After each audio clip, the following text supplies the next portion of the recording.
Getting it right. San Diego shows off new technology that will better test the accuracy of water meters. Plus, hit again. A local Planned Parenthood is cleaning up after vandals struck overnight.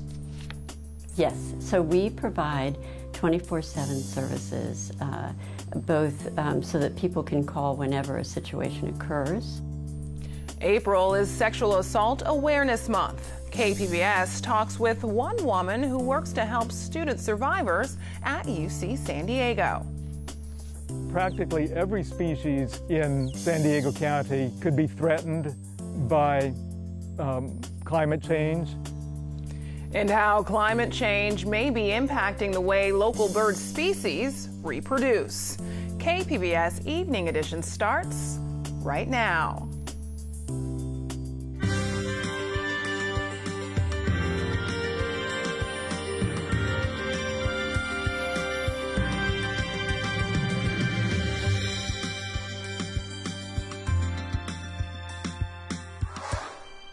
Good evening and thanks for joining us. I'm Ebony Monet. In recent weeks, we've reported on excessive water bills around San Diego. Now the city is trying to offer some peace of mind as it works to roll out its new smart meters with digital testing. KPBS reporter Matt Hoffman has the story. The city has been looking at buying a new water meter testing machine since 2014 and recently spent $400,000 to get one. The old Ford bench has served us well over the years. However, like you say, it's labor intensive, whereas this here is automated. You set the information in, the parameters are already there, you push the button, and it's off and running. The new machine, made by the Mars company, is used for a variety of testing, including controversy tests.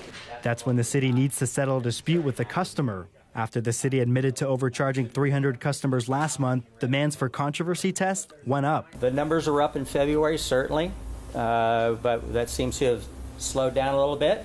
And we still have some on the shelf there to test. This comes as the city is rolling out new smart meters for its around 270,000 customers. The meters don't require someone to actually go out and read them. Instead, they send back data automatically. By 2020, the city hopes to have all its customers on smart meters. In the meantime, though, people who think they're getting overcharged can come to the city's water meter shop and check. So they can have confidence when they leave here that this was a solid test performance of the meter. Right now we're waiving the, I believe, $66 fee for doing that. I don't know how much longer we're going to be doing that.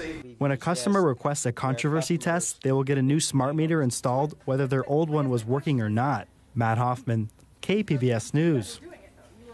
Last year, SDG&E put forth a plan on how to help San Diego reach its 100% renewable energy goal. KPBS Metro reporter Andrew Bowen says an independent review has found major flaws in that plan. City officials hired a consultant to look over SDG&E's renewable energy plan. The results were not good for the utility. They found SDG&E's plan, quote, raises more questions than it answers and offers little or no information about the approach, costs, or risks. San Diego's Climate Action Plan requires the city to get 100% of its electricity from clean sources by 2035. It suggests one option could be a community choice energy program, which would give the city control over how much electricity delivered to residents and businesses comes from renewables like wind and solar. Nicole Kapritz of the nonprofit Climate Action Campaign says the review of SDG&E's alternative concept was dismissive. Overall, that just reinforces what we've been saying the entire time, which is there is only one feasible pathway for the city to reach its commitment to 100% clean energy, and that's community choice. SDG&E is defending its proposal and offered to meet with city officials to address the review's concerns. The mayor and the city council have to decide this year whether to adopt community choice or another program to transition to clean energy. Andrew Bowen, KPBS News. The next legal fight between the Trump administration may be over vehicle emissions. The LA Times reports the EPA may revoke the state's ability under the Clean Air Act to impose standards that are higher than the federal government's. Earlier today, the Trump administration announced it will ease fuel economy rules for automakers. California's Attorney General says the state is willing to go to court to protect environmental standards. A mix of tweets and global politics has caused the stock market to slide today. The Dow lost more than 450 points and was down as much as 750 points. President Trump's tweets on Amazon caused it to lose more than 5% in trading on the Nasdaq. Worries about a possible trade war with China after the country announced new tariffs on U.S. imports also contributed to today's losses. President Trump says efforts to extend the Deferred Action for Childhood Arrivals program are over. The president has made the comments in a series of tweets this morning, blaming Democrats' inaction for renewing his call for a border wall. During an Easter event at the White House, the president was meeting with children when a reporter asked him about his DACA comments. The Democrats have really let them down. They've really let them down. They had this great opportunity. The Democrats have really let them down. It's a shame. And now people are taking advantage of DACA, and that's a shame. It should have never happened. President Trump ended the DACA program last September, but gave Congress 6 months to find a legislative fix. A compromise has not been reached, but recent court rulings have allowed some DACA protections to continue. Special elections are happening tomorrow to fill 3 vacant seats in the state assembly. 2 of those were previously held by men accused of sexual harassment. Raul Bocanegra and Matt DeBobny both held assembly seats in the LA area. These cases and the wider Me Too movement have led to new laws protecting victims at the state capitol. The 3rd vacant seat up for re-election tomorrow belonged to an assemblyman who resigned for health reasons. April is Sexual Assault Awareness Month, but for UC San Diego's Nancy Wallig, it's been every month since 1988. That's when she joined the school's then brand new Sexual Assault Resource Center. Wallig sat down with KPBS education reporter Megan Burks to talk about how things have changed in those 30 years. So this year marks the 30th anniversary of the Sexual Assault Resource Center at UC San Diego. Can you tell me where campuses started and how far they've come in that time? So often back then it was about stranger rape, even though individuals were coming forward and saying, no, it wasn't a stranger who sexually assaulted me, it was someone I knew, someone I thought I was trusting. But the efforts were very much about stranger. So a lot of times it was to improve lighting across campus, which was important to do, because we still know that stranger rapes occur, but that wasn't addressing the entire need. So at that point, there was a product that was on the market back in the late 80s. And it was a small little device that a woman, because again, the method was that the only victim of a crime would be a woman. That was the effort. We knew that that wasn't true, but that was where all of the energies were going. So it was this device that was a capsule, and a woman was to stick it inside her bra, and if she was attacked, she was to smash this capsule so that it would break and the smell would be a skunk-like smell. And the idea was that it would be so unpleasant that the attacker would run away. It's absurd when we even hear that, and it wasn't that long ago, that they would, so there were so many myths and misconceptions in that whole product development. First of all, that it was always going to be a stranger. Second of all, that it was somehow the motivation was sexual desire, and an awful smell would somehow send someone away, instead of the issues of power and control, and that this would be the best device in terms of self-defense. So we've come a long way, because now we're talking about consent And the Senate bill for California talked about affirmative consent. And here at UC San Diego, there's almost a lifeline 24/7 for students, right? And that lifeline is you or two of your coworkers. Yes. So we provide 24/7 services, both so that people can call whenever a situation occurs. A lot of times it's the friend who's calling for the survivor, and it's the friend who's saying, I don't know what to do, but I went through my mandatory orientation training. I know about CARE at SARC, and I'm hoping that you can tell me how I can help my friend. So we've come from that capsule in your bra to the Me Too movement. And you say that there is something missing from the conversation, the Me Too conversation. What is that? We love the Me Too conversation because, you know, here's one individual who's stepping forward, and here's another individual in another industry who's stepping forward and saying, I want to speak out, I want to report, I want to let individuals know that this is what's happened. But what's being left out now is there are individuals who don't want to speak out, and because they don't want to speak out, they're feeling as though they're not giving any sort of legitimacy to the movement. And so what we've really been saying to individuals is that we all have choices about how we want to handle a trauma that someone has experienced. And it doesn't mean that at this point in time you need to speak out. You may never choose to speak out, but there's so many other ways that you can be supportive of the movement. Another recent development is some support for people who say they're wrongly accused. Last year, Betsy DeVos held a meeting of organizations and of students who say they were wrongly accused. Where does UC San Diego stand on this issue? We provide support on campus for both the individual who is the survivor as well as the individual who's accused if they're a member of our community. And we have a special individual who's called the Respondent Services Coordinator who makes sure that that individual, let's say there are two students, we want to make sure that both students are able to finish their classes, to get the support that they need. Nancy Wallig, Director of CARE at UC San Diego's Sexual Assault Resource Center, thank you. Thank you.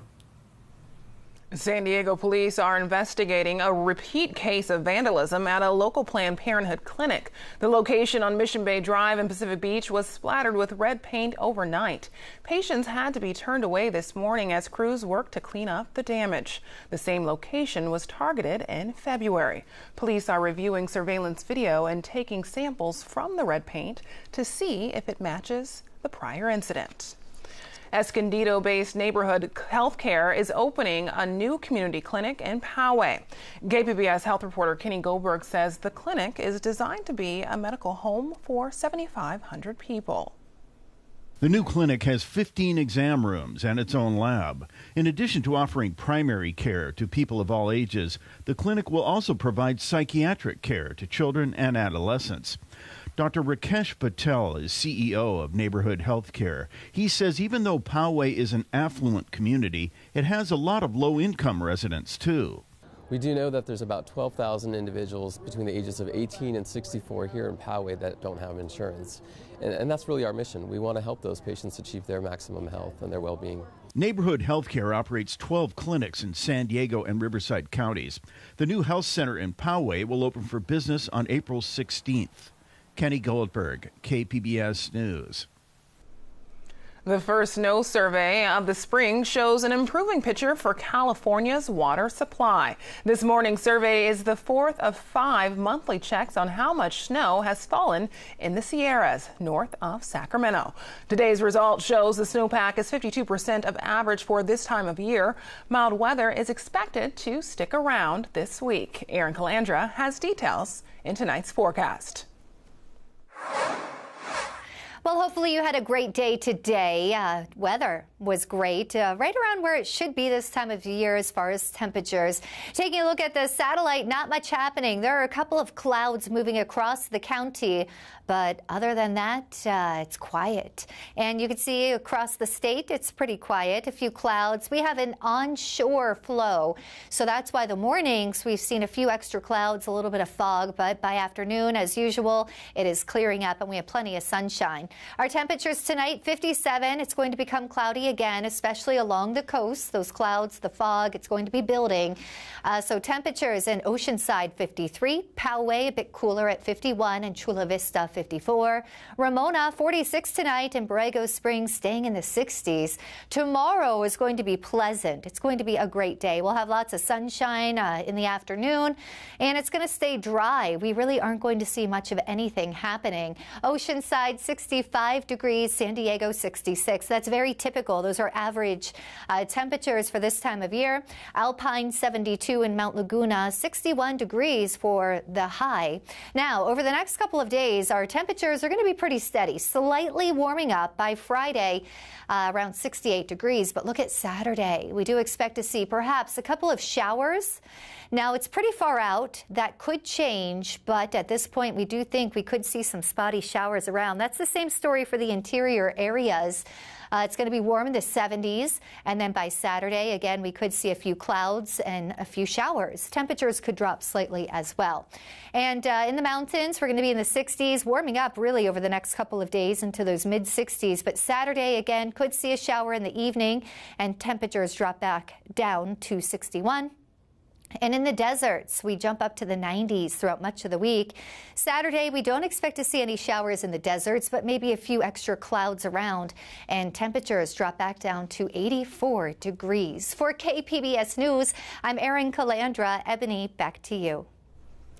It's the most popular time of year for birds to begin breeding and nesting in San Diego County. But climate change could soon force most feathered creatures to change their schedules. And KPBS reporter Susan Murphy has the story. It's a bright and early morning at Lake Murray. California thrasher in my scope. Birding enthusiasts on a tour led by Gabriel Maple are gazing through binoculars and scopes. They're seeking a glimpse of the many feathered species singing in the brush and tree-covered landscape. California specialty, awesome bird.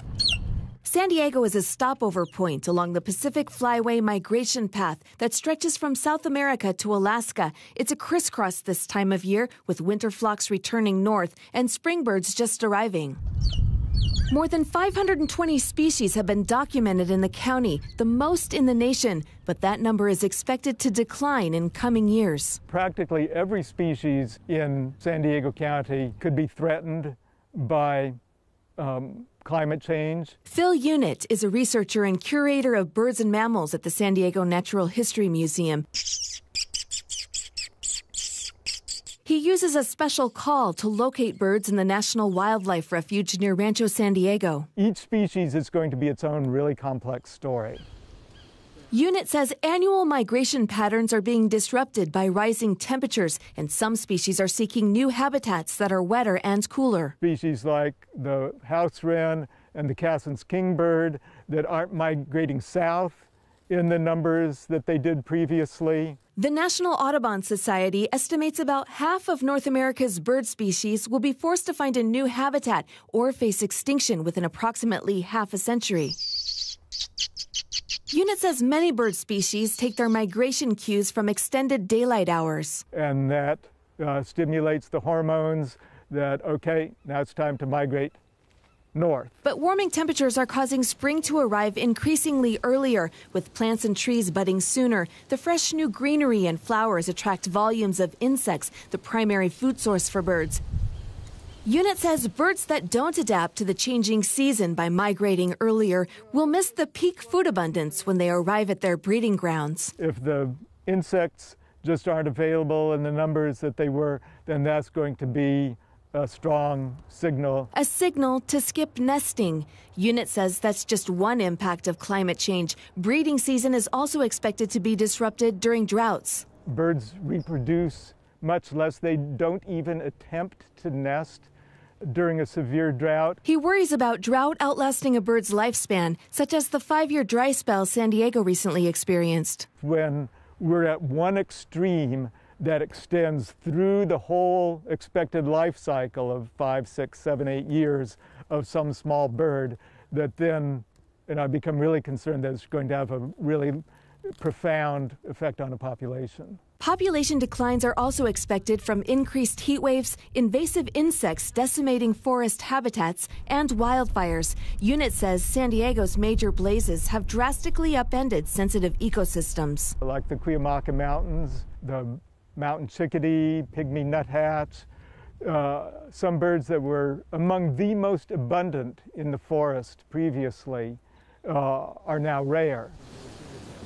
Birds are looked upon as messengers when it comes to climate change. They're highly reactive to changes in the environment, and they're one of the most studied species on the planet. We're looking to a future where it really is decidedly warmer than what we've seen historically.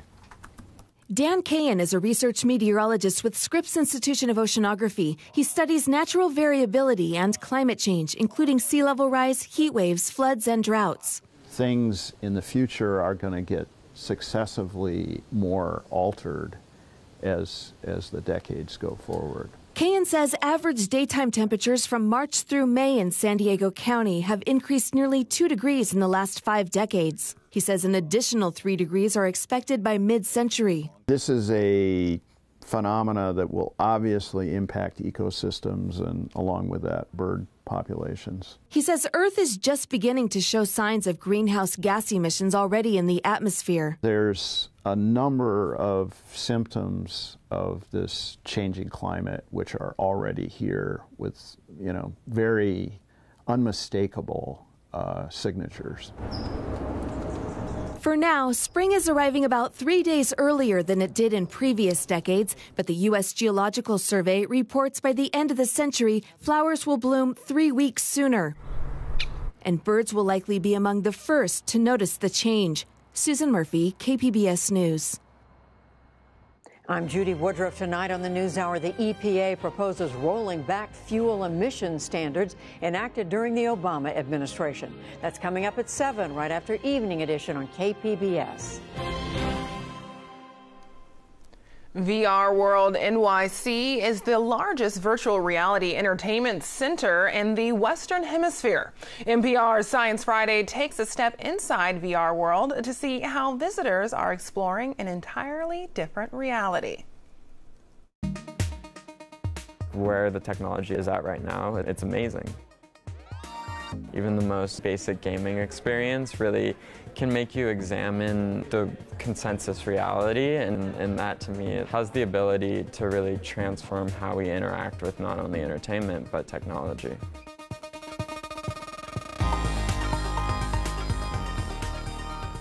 My name is Tommy Goodkin and I'm the head of content at VR World NYC. My job is to curate the best VR experiences, and that definitely involves a lot of VR gaming. VR World is the largest VR entertainment center in the Western Hemisphere. At its very core, we're offering people experiences that you would expect from a theme park rather than something like an arcade, whether it's like riding a roller coaster or something that really, raises your adrenaline. A lot of people judge the entire VR industry based off of one bad experience they had in the very beginning, whether it was they got nauseous or the gameplay was just really basic. But in the last 2 years, this technology has made jumps and strides in terms of mitigating nausea, in terms of resolution, and conveying a really high-quality experience. People are still getting familiar with this technology, and people are often skeptical, and so we really have to kind of gently ease people into using it. Because you lean too forward. Stand straight, because there's not really a mountain right in front of you. Okay. So don't lean forward. VR World stands in contradiction to the isolating elements of VR. There's the social component, there's the competitive component. Our space is really designed to facilitate socialization. We like to use the pool hall metaphor here, where you could get a pool table at home, but that wouldn't really prohibit you from going out to a bar and playing pool with your friends. You really get a mixed bag of all different types of customers, so it's important to have something that can appeal to each different person that comes into the space. But we also have a strong emphasis on things that are a little bit off the beaten path. Hello, human. This is an accurate simulation of Gourmet Chef. The Icaros flight simulator, it's a 6 degree of freedom flight simulator, so you get on, you strap yourself in, and you're maneuvering it around, so it's really a strenuous workout. Ooh, this is pretty, and also terrifying. Richie's plank experience is you going up 50 flights, and you get to the final floor, and you walk out the window on a very thin piece of wood. And the physics are quite convincing. It's like the real deal. People are constantly taken out of what they thought was possible for them to do. We had this older lady in a wheelchair, and watching her reach up above her head and pull herself through this mountain, giddy, laughing. It's one of the most beautiful experiences I think someone can have in VR. People come in and play a lot of games and leave total VR crusaders. I think this will absolutely become a common fixture in major downtown centers, just based off the success that the early arcades have seen. Technology and VR is going to change experiential, location-based entertainment. Now here's a look at what we're working on for tomorrow in the KPBS newsroom. The Padres are looking for their first win of the season. Sports reporter Jay Paris tells us why fans shouldn't be discouraged by the slow start. And on Midday Edition, how much do you really know when you're asked to vote for a judge? We'll break it down in our ongoing series, Politics 101. You can find tonight's stories on our website, kpbs.org/evening edition. Thanks for joining us. Have a great night.